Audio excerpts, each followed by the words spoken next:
नमस्कार दोस्तों, स्वागत है आपका अपने चैनल यूट्यूब पंचऋषि क्लासेस में। मैं आपको स्वागत करता हूँ फिर से। कल हमने जो बात करी थी वो बात करी थी इंट्रोडक्शन ऑफ इंडियन ज्योग्राफी। किसी से बात करी थी? Introduction of Indian geography. आज हम बात करेंगे कि जो कल का टॉपिक जो था, जिसमें कि मैं आपको बताया था टॉपिक पहला क्या था। इंट्रोडक्शन ऑफ इंडियन ज्योग्राफी में जो पहला टॉपिक था वो था इंट्रोडक्शन ऑफ इंडिया। अगर आपने कल की वीडियो देखी है तो उसमें पहला जो टॉपिक था वो ये था लेसन की इंट्रोडक्शन ऑफ इंडिया। अगर अभी तक आपने हमारी पहली वीडियो नहीं देखी है तो सबसे पहले उसको जाके देखें, क्योंकि उससे आपको ये बेनिफिट मिलेगा कि आपको क्या क्या चीज़ें पढ़नी है और क्या क्या चीज़ें नहीं पढ़नी है। ठीक है, नहीं पढ़ने वाली हमने कुछ चीज़ आपको बताई ही नहीं थी, सब चीज़ उसमें पढ़ने वाली ही बताई थी। तो अगर अभी भी आपने हमारी पहली फर्स्ट वीडियो नहीं देखी ज्योग्राफी की तो उसे जाके जरूर देखें और एक एक चीज़ नोट करें, एक एक चीज़ समझें कि उसमें क्या क्या चीज़ आपको बताई गई थी। आपको उसमें क्या, आज का जो पहला लेसन है वो है इंट्रोडक्शन ऑफ इंडिया। नोट करते चलें hand to hand. Introduction of India.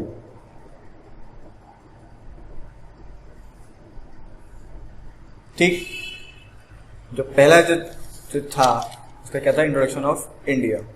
तो उसी के टॉपिक पे लेकर हम आज बात कर रहे हैं, इंट्रोडक्शन ऑफ इंडिया। ठीक,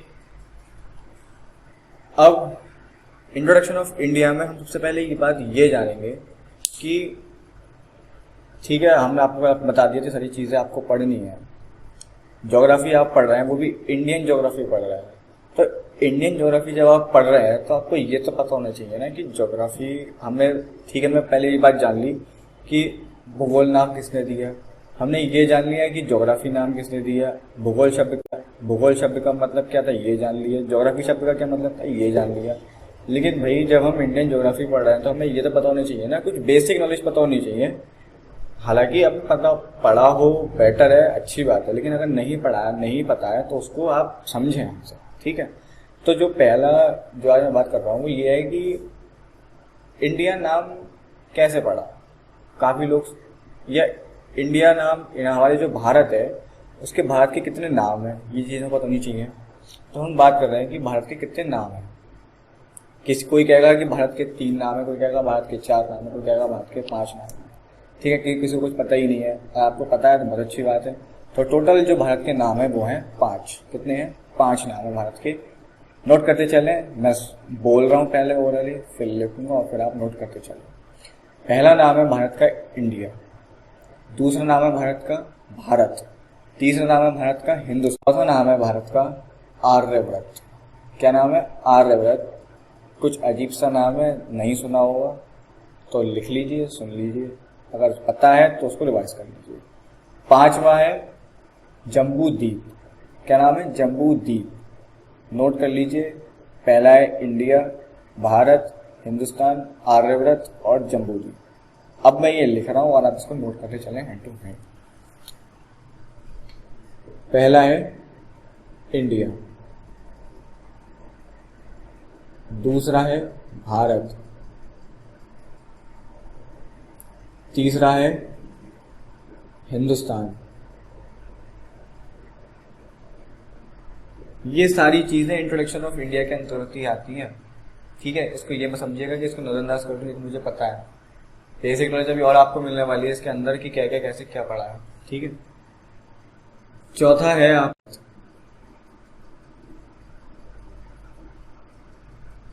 इसको मैं हिंदी में लिख देता हूं ताकि आपको समझने में आसानी रहे। आर्यव्रत। 5वां आपका है लास्ट जम्बू द्वीप।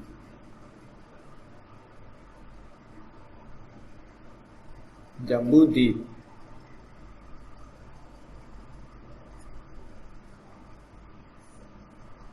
ठीक, अब ये 5 नाम है इंडिया के, नोट कर लीजिए। अब हम ये समझते हैं कि जो इंडिया नाम है या भारत नाम है या फिर हिंदुस्तान है, आर्यव्रत है, लास्ट आपका जम्बू द्वीप है, इसको किस किसने दिया है ये भी हमें पता होने चाहिए कि किस किसने हमें कौन सा नाम दिया है। पहला जो नाम है इंडिया, ये हमें मिला है यूनानियों से।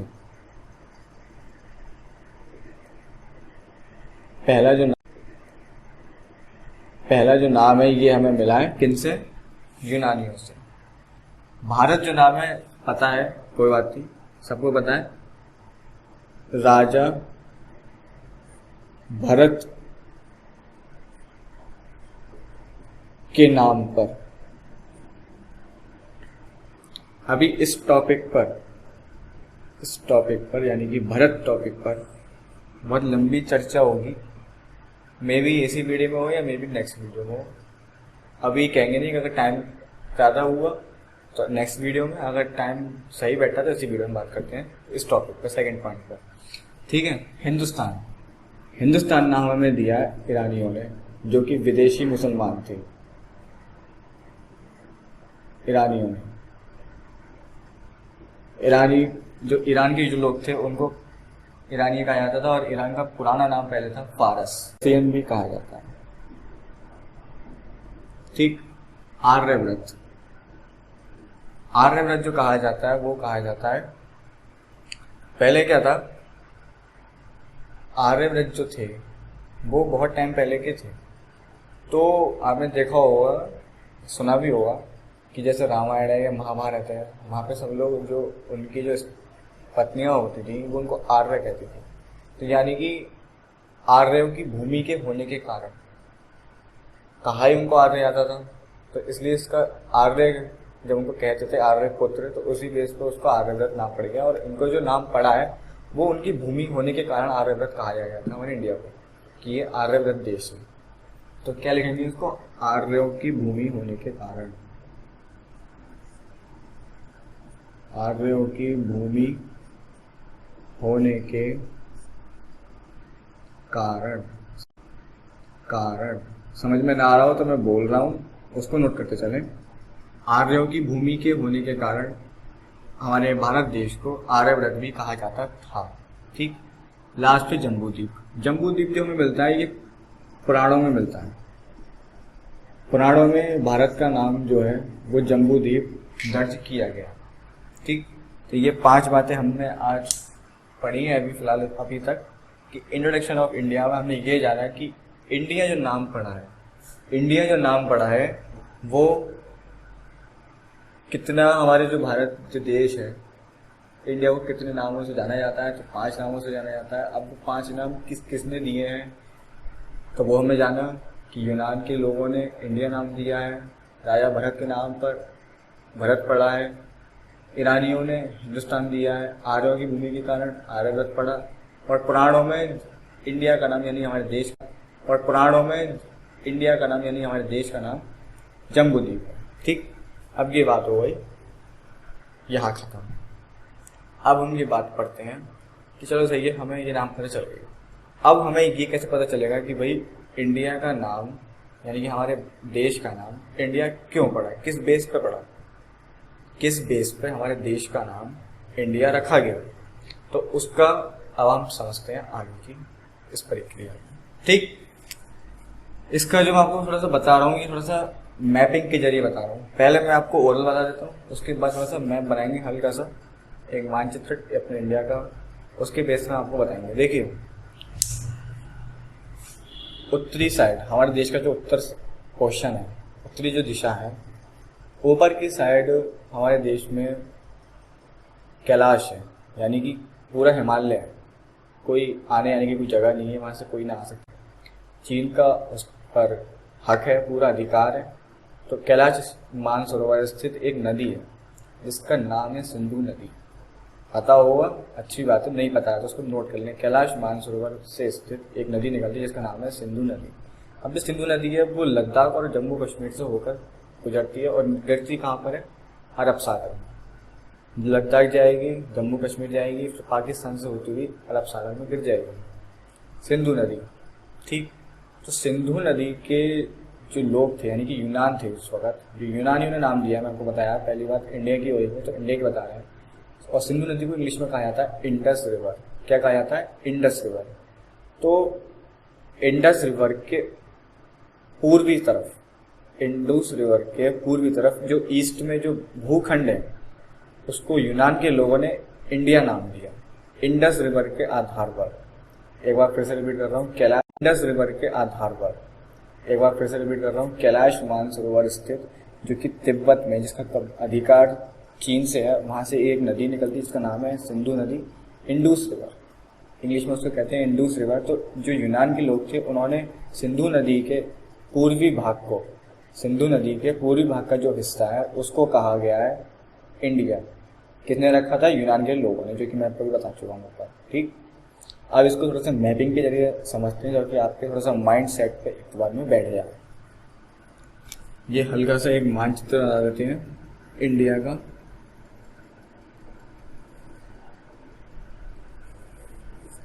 ठीक, सब दिखाई ना दे रहा हो आपको, जो मैं बोल रहा हूँ आपको दिखाई दे रहा है, समझ से ना। इंडिया का एक मानचित्र बनाइए अपने इमेजिनेशन से करके। ठीक है, अपने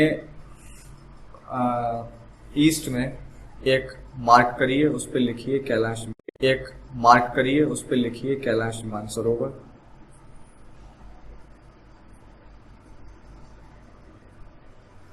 और ब्रैकेट में लिख दीजिए तिब्बत, ताकि आपको याद रहे कि तिब्बत में स्थित मानसरोवर है। ठीक है, वहां से मार्क करिए और ऊपर की ओर लेके जाइए, थोड़ा सा इमेजिनेशन से लद्दाख पर मार्क करिए, फिर थोड़ा सा आगे बढ़िए, फिर जम्मू कश्मीर पर मार्क करिए, फिर इसको ले जाके थोड़ा पाकिस्तान से निकाल के अरब सागर में गिरा दीजिए। ये आ गया आपका अरब सागर। ठीक, ये आ गई आपकी कौन सी नदी? Indus river. इंडस में क्यों बोल रहा हूँ ये आपको बताऊंगा अभी, जो कि कहते हैं उसको सिंधु। ठीक, सिंधु नदी के पूर्वी भाग को, सिंधु नदी के पूर्वी भाग को, ये वाला भाग होता है पूर्वी, ये होता है पश्चिमी, ये होता है उत्तरी, ये होता है दक्षिण। ऐसे चीजें ये पता होगी आपको। इसका जो पूर्वी भाग है, यानी कि ये वाला, इसको कहा गया इंडिया।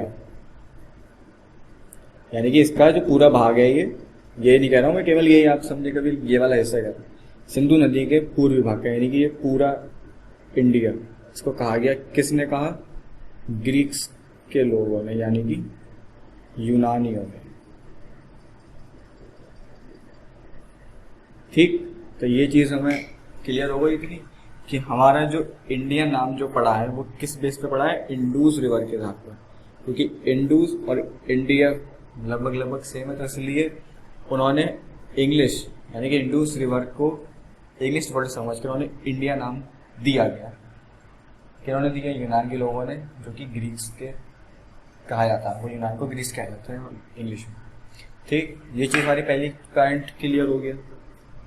मैंने में कहा था कि भारत नाम पर एक लंबी चर्चा होगी, तो फिलहाल हम भारत को भी छोड़ देते हैं, भारत नाम को, बात करते हैं हिंदुस्तान की। तो हिंदुस्तान की अगर हम बात करें तो हिंदुस्तान कैसे पड़ा? Number point 3, Hindustan.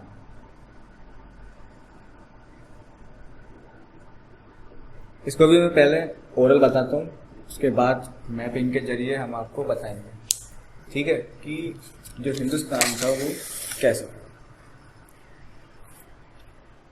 जैसे कि यूनान के लोग आए थे इंडिया में, ऐसे ही जाहिर सी बात है कि हिंदुस्तान में जो हिंदुस्तान नाम दिया है, मैं बता चुका हूँ आपको कि ईरानियों ने दिया। तो ऐसी, और ईरानी कौन थे ये मैं आपको बता चुका है, वो विदेशी मुसलमान थे। एक चीज़ ध्यान रखिए, जो भी आक्रमणकारी आता है, जो भी आक्रमण करने हमारे देश पर आता है, वो उत्तरी पश्चिमी से आएगा, वो उत्तरी पश्चिमी से आएगा, इस साइड से आएगा, उत्तर पश्चिम दिशा से, इधर से नहीं आएगा। क्योंकि आपको पता है कि इधर क्या है, इधर एक विशाल पर्वत श्रृंखला है जिसको हम कहते हैं हिमालय। क्या कहते हैं? हिमालय। तो जो भी कोई आक्रमणकारी आता है वो इस दिशा से आता है। कौन सी दिशा है ये? उत्तरी पश्चिमी। उत्तर की है और इधर पश्चिम की है। ठीक, तो ये उत्तर पश्चिमी दिशा हो गई। इधर से ही जितने भी आक्रमणकारी आएंगे सब इधर से ही आएंगे, कोई उधर से नहीं आएगा। ठीक, तो ये हमारा पहला पॉइंट एक क्लियर कर लीजिए, समझ लीजिए। तो ईरानियों ने, ये चीज़ हो गई पहली। ठीक, सही है। ईरान के लोगों ने, ईरान की एक खासियत है, ईरान की खासियत ये है कि वो सा वर्ण का जो उच्चारण है वो करते हैं हाँ करके। तो उन्होंने सिंधु नदी, वही वाली बात है जो अभी ऊपर थी, बस छोटा सा डिफरेंस है। वो छोटा सा डिफरेंस क्या है, उसी छोटे से डिफरेंस की वजह से पूरी कहानी पलट गई। उन्होंने सिंधु नदी को हिंदू नदी कहा। क्या करा उन्होंने? सिंधु नदी को उन्होंने हिंदू नदी कहा गया। सावर्ण का उच्चारण भी उन्होंने हाँ करा, और धा का भी अगर हम सिंपल लैंग्वेज में अगर वो करते थे तो सिंपल लैंग्वेज में धा वर्ड का जो उच्चारण था वो भी दा होता था। तो सिंधु नदी को उन्होंने सिंधु नदी को उन्होंने हिंदू नदी कहा गया।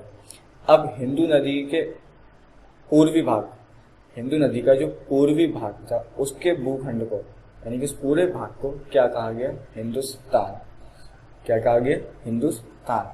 तो बिल्कुल ऐसा ही सेम मैप बनेगा, उसकी भी यही सिर्फ चलेगी। कैलाश मानसरोवर था, सिंधु नदी बनेगी पूरी, उसका पूर्वी भाग, उसका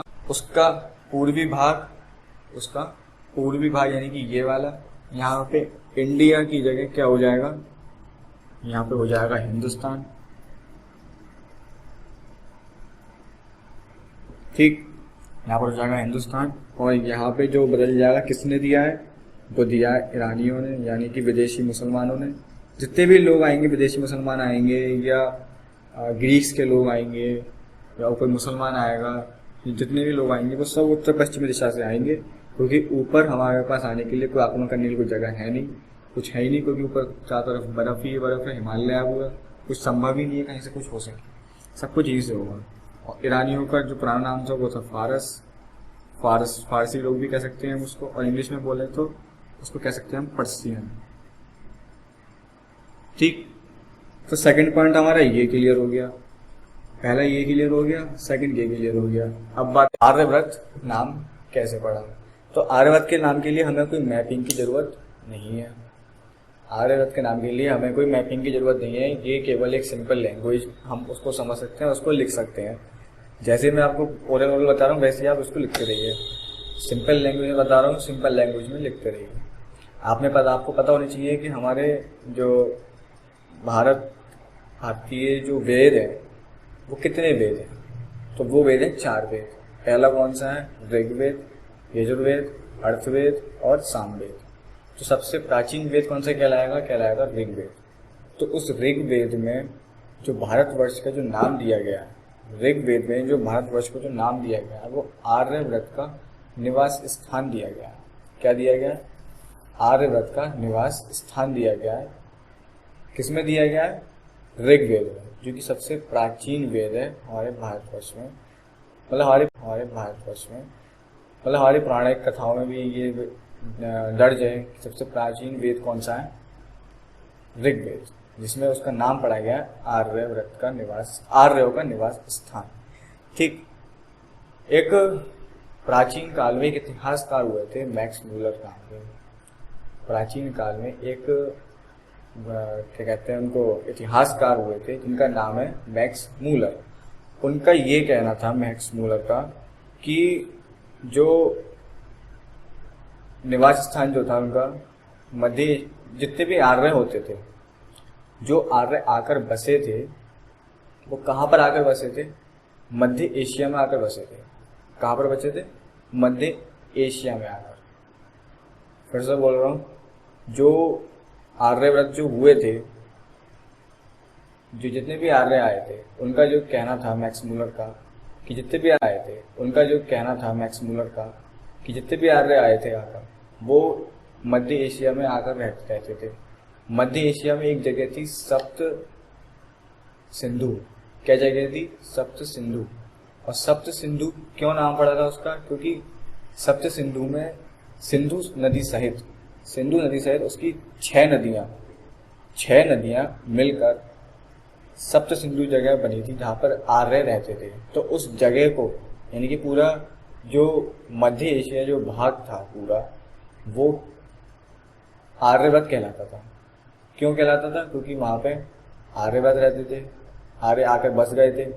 वो पहले क्या कहलाया? आर्यव्रत जगह कहला गई।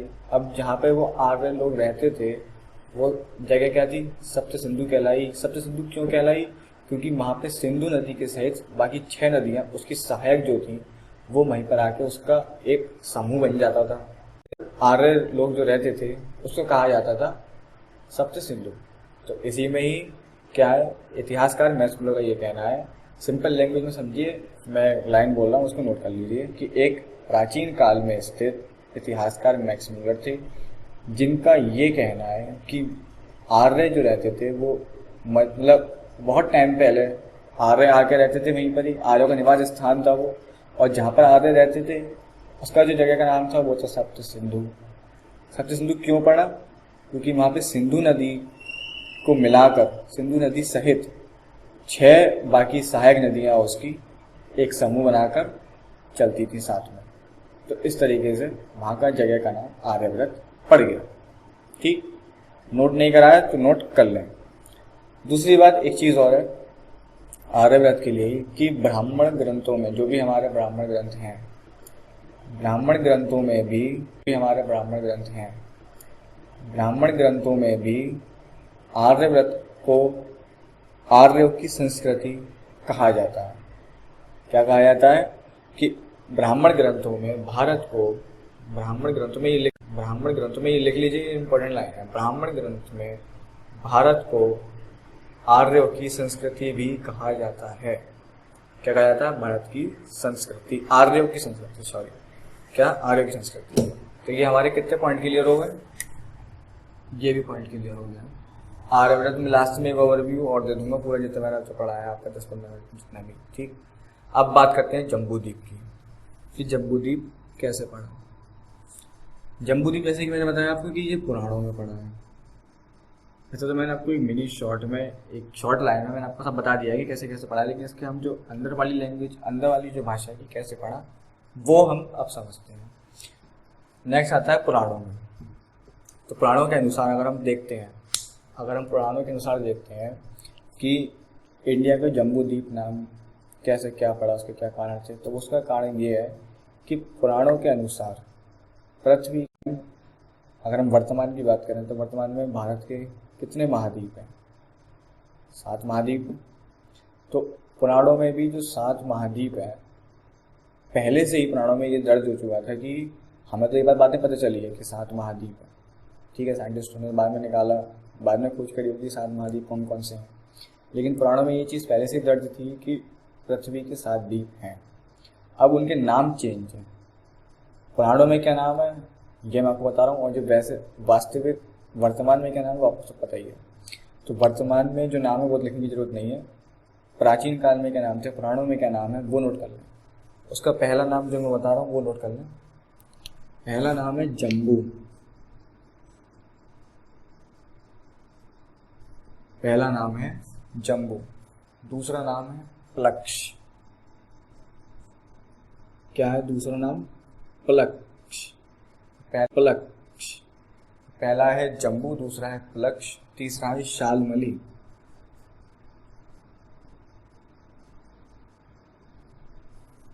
क्या है? शालमली। चौथा है कुश।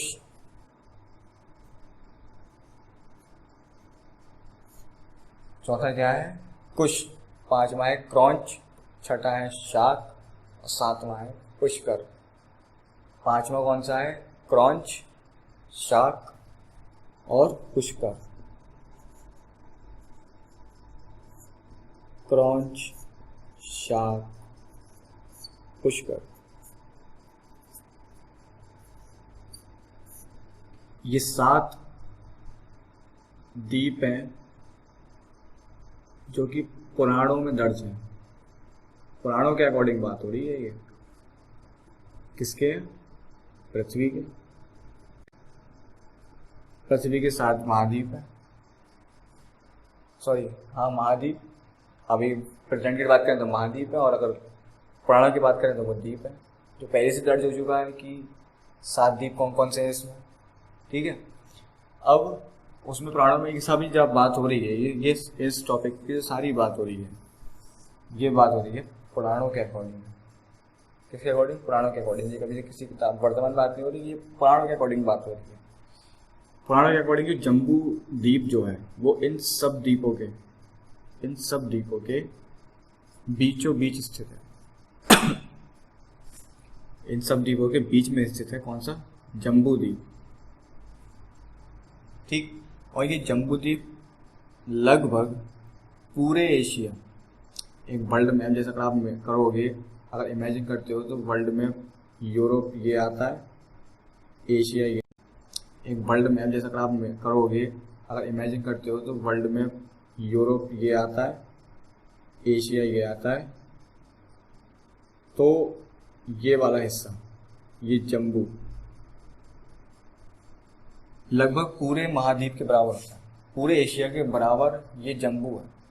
और जब इसमें इस जम्बू वाले पोर्शन में कौन कौन से द्वीप आते हैं, कौन कौन से आप कहोगे देश आते हैं, तो वो देश आप इतना बड़ा है ये जम्बू, और लगभग पूरे एशिया के बराबर होता है। अब कौन कौन से होते हैं आपको एक आइडिया दे देता हूँ। जैसे कि मान लीजिए दक्षिण अफ्रीका है, जो कि अब तो अफ्रीका है, सॉरी मिस्र है। मिस्र आता है अफ्रीका में, मिस्र किस में आता है, अफ्रीका में। लेकिन पहले इतना बड़ा था ये जम्बू की अफ्रीका जो था वो, सॉरी मिस्र जो था वो इसमें आता था। अफ्रीका, मिस्र ले लीजिए आप, अफ्रीका ले लीजिए, इंडोनेशिया ले लीजिए, सुमात्रा ले लीजिए, और मंगोलिया ले लीजिए, है ना। और भी बड़ी बड़ी कंट्रियाँ जो है वो सब जम्बू के अंतर्गत आती थी, यानी कि मध्य एशिया के अंतर्गत आती थी। ये लगभग इतना बड़ा क्षेत्र था, एक नोट करके लिख लेते हैं। जैसे जम्बू द्वीप है,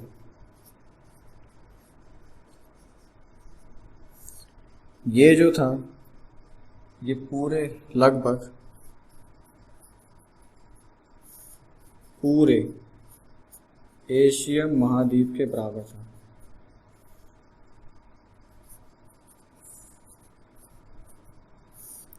लगभग पूरे एशिया महाद्वीप के बराबर था।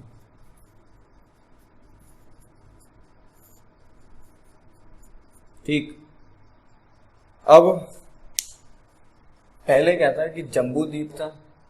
जम्बू द्वीप से हमने वर्ल्ड मैप के अकॉर्डिंग देखें तो उसमें एशिया के, पूरे एशिया के बराबर था। अब बाकी हिस्सा जो था, यानी कि अगर हम देखें कहें, जम्बू द्वीप से छोटा था भारतवर्ष, जम्बू द्वीप से छोटा था वो था भारतवर्ष। और भारतवर्ष के जो अंतर्गत जो क्षेत्र आते थे वो एशिया, उसमें एशिया के कई देश शामिल थे, उसमें एशिया के देश शामिल थे। अगर ये क्वेश्चन आ सकता है कि घटता हुआ क्रम क्या है, घटता हुआ क्रम क्या है जम्बू द्वीप से लगे हुए, तो उसका पहला है जम्बू द्वीप है, उसके बाद है आपका भारतवर्ष। ठीक, भारतवर्ष, और भारतवर्ष के बाद आपका आता है आर्यभट्ट।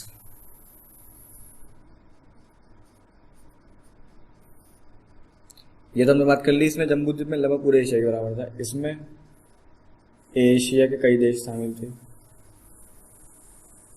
यानी कि कुछ ऐसी जगहें थी जो जम्बू द्वीप में भी आती थी और कुछ ऐसी जगह थी जो भारतवर्ष में भी आती थी। ठीक है, पहले भारतवर्ष सॉरी जम्बू, उसके बाद भारतवर्ष आया, जो कि सबसे बड़ा ये था। उससे छोटा फिर ये हुआ, इससे छोटा ये हुआ आर्यभट्ट।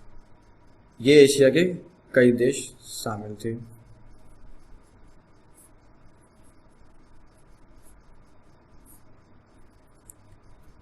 ठीक, आर्यव्रत जो था, आर्यव्रत में वो जगह आती थी जो वर्तमान में जो भारत की स्थिति है, वर्तमान में जो पाकिस्तान की स्थिति है, वर्तमान में जो अफगानिस्तान की स्थिति है, जो पूरा अफगानिस्तान, भारत और पाकिस्तान जितना क्षेत्र अब है वो पहले आर्यव्रत के अंतर्गत आता था।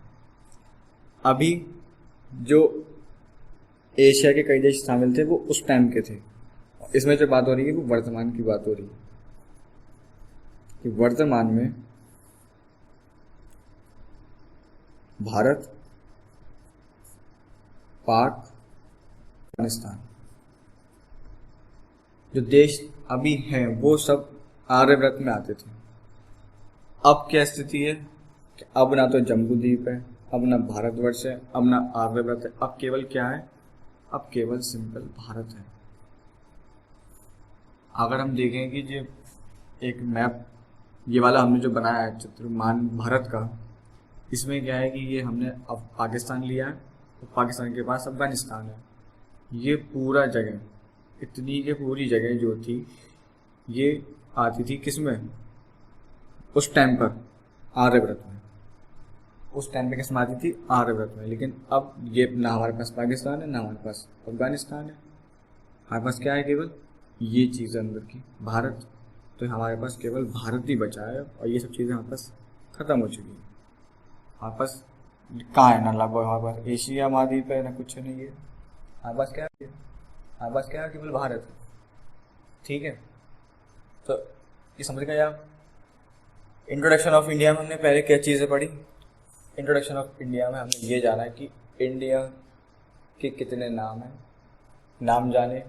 इंडिया के 5 नाम हैं, इंडिया, भारत और आपका हिंदुस्तान, चौथा आर्यव्रत, 5वां है जम्बूद्वीप। इंडिया नाम दिया यूनानियों ने, भारत नाम पड़ा है राजा भरत के नाम पर। तीसरा है आपका हिंदुस्तान दिया ईरानियों ने, जो कि विदेशी मुसलमान थे। चौथा है आपका आर्यव्रत पड़ा है आपका आर्य की भूमि के होने के कारण, क्योंकि उनके घर थे, उनका ज़मीन जायदाद सब कुछ वहीं पर थे, पूरी उनकी भूमि वहीं पे थी, इसलिए उसके आधार पर उनको हमारे देश का नाम क्या पड़ा था? आर्यव्रत। जम्बूद्वीप जो कि पुराणों में दर्ज है। सारी बात मैंने आपको बताई, ये सब पुराणों में दर्ज है। ठीक है, और ये नीचे वाले जो पॉइंट रहा है ये एक साइंटिफिकल बात है कि लगभग पूरे एशिया महाद्वीप के बराबर था जम्बूद्वीप। भारतवर्ष जो था वो एशिया के देश, उसमें एशिया के कई देश शामिल थे। और वर्तमान में भारत और पाक अफगानिस्तान जो है इस टाइम, वो उस टाइम आर्यव्रत कहते थे, उस टाइम आर्यव्रत के बराबर था। सबसे छोटा अब पड़ गया है भारत। ठीक, ये घट्टों का क्रम है। उसके बाद हमने बात करी कि इंडिया जो नाम है वो किस बेस पर रखा गया। तो इंडिया नाम जो रखा गया वो इंडस रिवर के बेस पर रखा गया। सिंधु नदी का जो इंग्लिश उच्चारण है, इंग्लिश में जो बोलते हैं उसको इंडस रिवर बोलते हैं। इंडस रिवर के बेस पर इंडिया नाम पड़ा हमारे देश का। यूनानियों ने सिंधु नदी के पूर्वी भाग को जो भूखंड है उसका नाम दिया गया उन्होंने इंडिया। फिर हमने जाना हिंदुस्तान के बारे में कि हिंदुस्तान क्या कैसे पड़ा। तो ईरानी लैंग्वेज में क्या होता है, सा शब्द का जो उच्चारण होता है वो हाँ में करते हैं। तो उन्होंने अपना सिंधु नदी के आधार पर हिंदुस्तान नाम रख, हिंदू बोल दिया तो उसका नाम उसका हिंदुस्तान पड़ गया। ठीक, हिंदू नदी के पूर्वी भाग को उन्होंने क्या नाम दिया? हिंदुस्तान। तो इस बेस पे हिंदुस्तान नाम पड़ गया। आर्यव्रत कैसे पड़ा? आर्यों की भूमि के होने के कारण। मैक्स मुलर ने क्या कहा था? मैक्स मुलर जो कि एक इतिहासकार था, उन्होंने कहा था कि आर्य आकर वहाँ पर मध्य एशिया में आकर बच गए थे। जहाँ पर आर्य आकर रहते थे उस जगह का नाम था सप्त सिंधु। किस बेस पे पड़ा? सप्त सिंधु इस बेस पे पड़ा कि जहाँ पे वो रहते थे वहाँ पे सिंधु नदी की जो सहायक नदियाँ थी बाकी 6, उनको मिलाकर एक जगह नाम पड़ता था सप्त सिंधु। तो उस बेस पर सप्त सिंधु नाम पड़ा है। मैक्स मुलर ने ये बताया। ब्राह्मण ग्रंथों में भी भारत को क्या कहा जाता है? आर्यों का केंद्र, आर्यों की संस्कृति का केंद्र। किस पर कहा जाता है? ब्राह्मण ग्रंथों के आधार पर का केंद्र। किस पर कहा जाता है? ब्राह्मण ग्रंथों के आधार पर। लास्ट पॉइंट हमने जाना जम्बूद्वीप जो कि प्राणों में। और क्या पढ़ा था? जम्बूद्वीप के 7 द्वीप है। पृथ्वी के 7 द्वीपों को पुराणों के अनुसार पृथ्वी को 7 द्वीपों में देखा जाता है। जैसे कि जो हमारे 7 महाद्वीप हैं वर्तमान में, उसी प्रकार पुराणों में ये दर्ज हो गया था पहले से कि 7 द्वीप हैं। अब वो 7 द्वीप क्या है वर्तमान में नाम जो है उसका हमें कोई मतलब नहीं है फिलहाल इस टॉपिक पे। अभी इस टॉपिक पे ये बात है कि उस टाइम पे जम्मू था, प्लक्ष था, शालमली, कुश, क्रौंच, शाक और पुष्कर, ये 7 द्वीप थे। ठीक है, ये 7 द्वीपों के बीच में, इन सब द्वीपों के बीच में जो जम्बू द्वीप है वो बिल्कुल बीचों बीच में था। ठीक है, अब बीचों बीच से मतलब क्या है, जैसे मैंने बताया ऊपर कि बिल्कुल बीचों बीच था, जो कि लगभग पूरे एशिया महाद्वीप के बराबर था। जो आज का वर्तमान एशिया महाद्वीप है वो पूरे एशिया महाद्वीप के बराबर जम्बू द्वीप था। आर्यव्रत जो था उस टाइम का वो वर्तमान का भारत, पाकिस्तान और अफगानिस्तान के बराबर था। अब की क्या स्थिति है? जम्बूद्वीप ना भारतवर्ष है, ना जम्बूद्वीप है, ना आर्यव्रत है, अब है केवल भारत। ना हमारे पास ये है, ना हमारे पास ये है, हमारे पास केवल क्या है? हिंदुस्तान, यानी कि भारत। ठीक, ये सब चीज़ें हमने जानी। और हिंदू लेखन के अकॉर्डिंग ये भी सारी चीज़ें हमें मिलती है। हिंदू लेखन में क्या होता है? हिंदू लेखन के अनुसार ये देखा गया है, ये चीज़ें हमें मिली हैं कि जो देवता होते हैं, ठीक है, जो देवता हैं वो भी भारतवर्ष जो ये पोर्शन है यहाँ पे इस वाले हिस्से में जन्म लेने के लिए ललायत रहते हैं। क्यों रहते हैं? क्योंकि यहाँ पे क्या है, हिमालय, यहाँ पे नदियाँ हैं, पवित्र नदियाँ हैं, यहाँ पे सप्त ऋषि हैं, यहाँ पे ऋषि हैं, यहाँ पे मुनि हैं, यहाँ पे ऋषि हैं, यहाँ पे मुनि हैं, यहाँ पे क्रम प्रधान देश है एक तरीके से देखा जाए तो। भारतवर्ष जो है एक हिंदू लेखन के अनुसार क्रम प्रधान देश है। ठीक, इस क्रम प्रधान देश में जो है वो देवी देवता भी ललायत रहते हैं कि मैं आऊँ धरती पर अवतार, ऐसा हिंदू लेखन में हमें देखने को मिला है। ये कोई एक टेक्निकल चीज़ नहीं है, ये एक ऐसी ही एक बात है जो आपको मेरे को लगा था वो बतानी चाहिए। ठीक है, उस प्लेस पे ही ये होता है कि वहाँ पे ये सारे ऋषि मुनि तप करते हैं, पवित्र नदियाँ हैं, गंगा है, तो इसलिए इस वाले पोर्शन में देवी देवता ललायत रहते हैं। ठीक है, तो हमने आज की वीडियो में इतनी सारी चीज़ें जानी हैं। ये सारी चीज़ें जो है टॉपिक क्लियर हुई हैं, ये किस में क्लियर हुई हैं? भारत के परिचय में। अभी भारत का परिचय ख़त्म नहीं हुआ है। कभी आप सोचें कि इंट्रोडक्शन ऑफ इंडिया ख़त्म हो गया, कभी आप सोचें कि इंट्रोडक्शन ऑफ इंडिया ख़त्म हो गया, नहीं, इंट्रोडक्शन ऑफ इंडिया में अभी कई सारी चीज़ें हैं। अभी तो मैंने पहला पॉइंट छेड़ा भी नहीं है, अभी तो आपको अगर बताया जाए, ये एक ऐसी बेसिक नॉलेज है जो आपको पता होनी चाहिए कि इंडिया रिवर जो इंडिया नाम है वो किस बेस पर पढ़ा है। अगर पढ़ रखा है आपने तो अच्छी बात है, अगर नहीं पढ़ रखा है तो उसको कवर करना। ठीक है, बाकी सारी चीज़ें जैसे कि जम्बू द्वीप जैसे ये पढ़े हैं, शायद पता भी ना हो आपको, या पता हो तो अच्छी बात है, और नहीं पता है तो उसको नोट कर लीजिए कि कैसे कैसे क्या है। हो सकता है एग्ज़ाम में आ जाए और हमें एक एक पॉइंट की कीमत पता होनी चाहिए।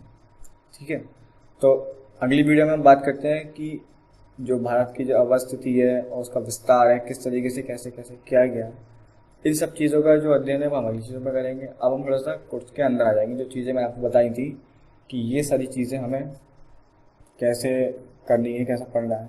अब तक की जो चीज़ बताई थी आपको थोड़ा सा बेसिक चीज़ होती है, आपका थोड़ा सा जो बेस है वो क्लियर हो, सामने जो आएगी वीडियो नेक्स्ट वो टॉपिक बेस पे आएगी, अवस्थिति और विस्तार पर, कि जोग्राफिकल क्या क्या उसके एक्सपेंशन है और क्या क्या उसकी लोकेशन है, कैसे क्या है। ठीक, तो मिलते हैं अपनी नेक्स्ट वीडियो में। तब तक के लिए आप अपनी तैयारी करते रहिए, इन चीज़ों को नोट करिए, पढ़िए बढ़िया तरीके से, तैयारी करिए अपनी। Good bye and best of luck. धन्यवाद।